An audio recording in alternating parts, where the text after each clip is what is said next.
네, 이렇게 신문 형식으로 해통이 뉴스를 준비했는데요. 먼저 첫 번째로 웹툰 기사를 보겠습니다. 맞벌이 신혼부부 출산 휴가는 꿈도 못 꿔요 라는 제목의 기사인데요. 네. 보면요, 이 한 회사에 사내 커플이 결혼을 해서 신혼여행을 다녀왔는데요.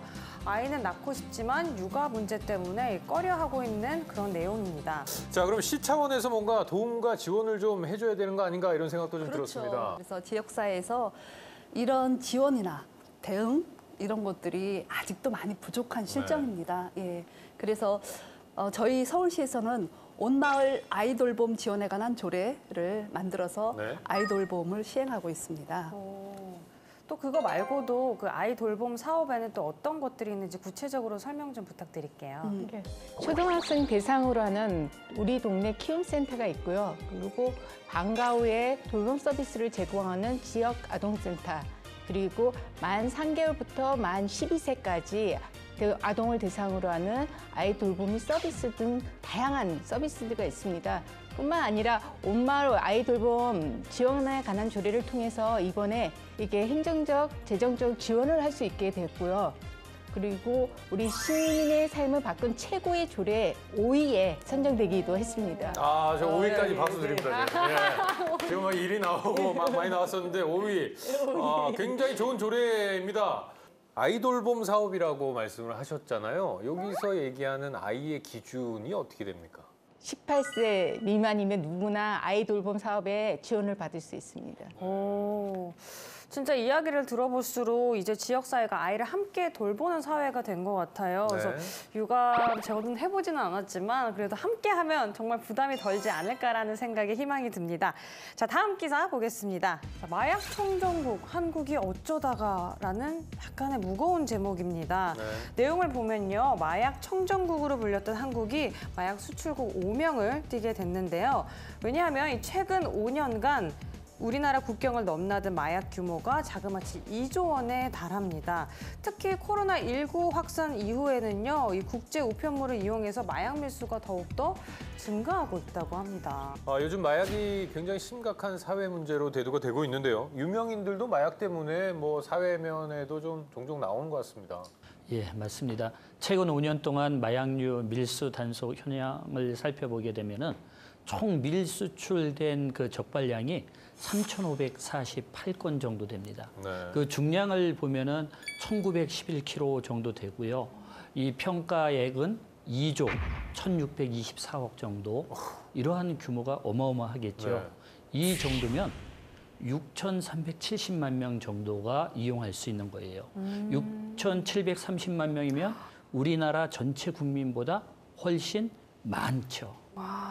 그러니까 이게 2조가 넘는 그렇죠. 금액 자체가 우리나라에서만 벌어진 일이라는 거죠? 그렇죠. 와, 너무 심각하네요. 심각하죠. 네. 그래서 대책을 마련했습니다. 네. 서울특별시에서 마약류 유해약물 오남용 방지 및 안전에 관한 조례를 만들었거든요. 거기는 어떤 내용들이 좀 담겨 있습니까? 그러니까 마약류 및 유해약물 오남용을 방지하기 위해서 매년 예방교육과 계획을 수립하고 시행할 수 있도록 규정을 마련하고요. 네. 그리고 미취학 오남용 예방 교육을 위해서 미취학 아동이나 초등학생, 초중고 학생들 대상으로 생애별 주기 맞춤 교육을 또 하고 있습니다. 네. 예, 그뿐만이 아니고요. 그 예방교육 전문 인력을 적극적으로 육성하고 그리고 예방교육 프로그램 개발 및 평가 등을 지원하는 규정도 신설했습니다. 네.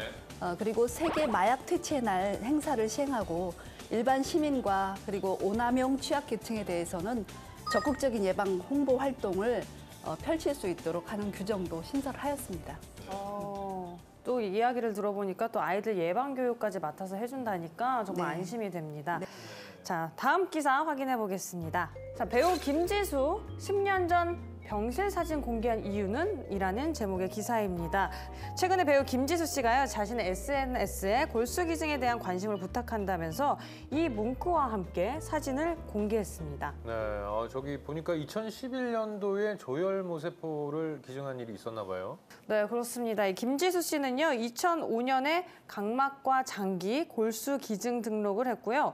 7년 만인 2011년에 골수 기증을 해서 화제를 모은 바가 있는데요. 이 사진이 사진이 그때 찍은 사진이라고 합니다.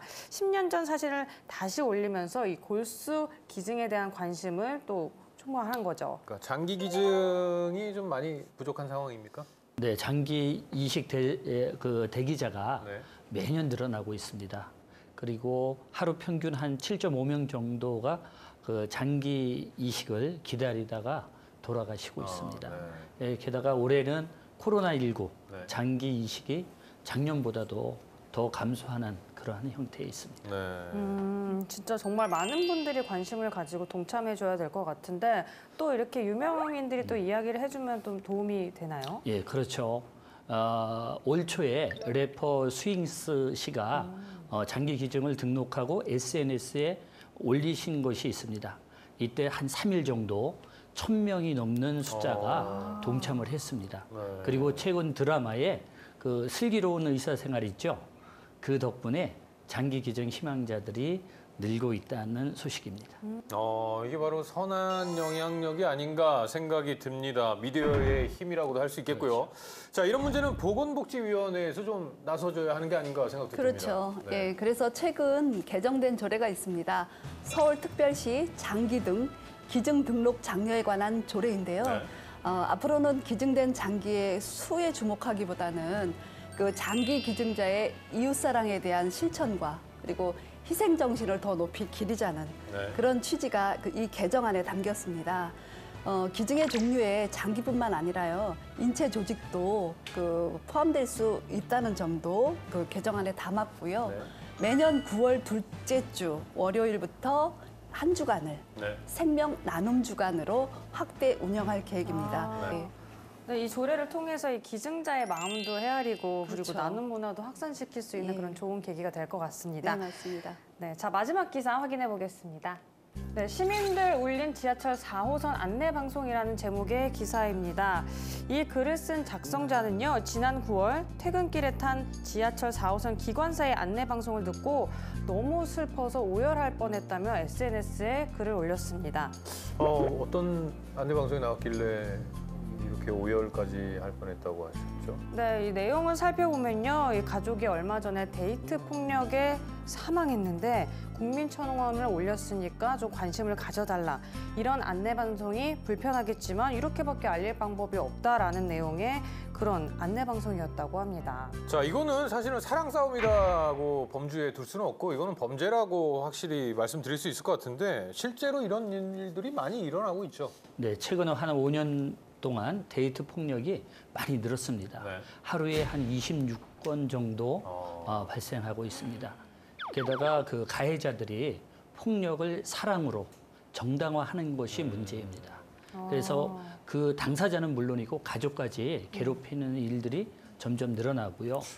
그게 바로 가해자의 강력한 처벌이 필요한 이유입니다. 네. 범죄니까 저희가 조례를 개정했습니다. 네. 어떤 조례를 개정했나요?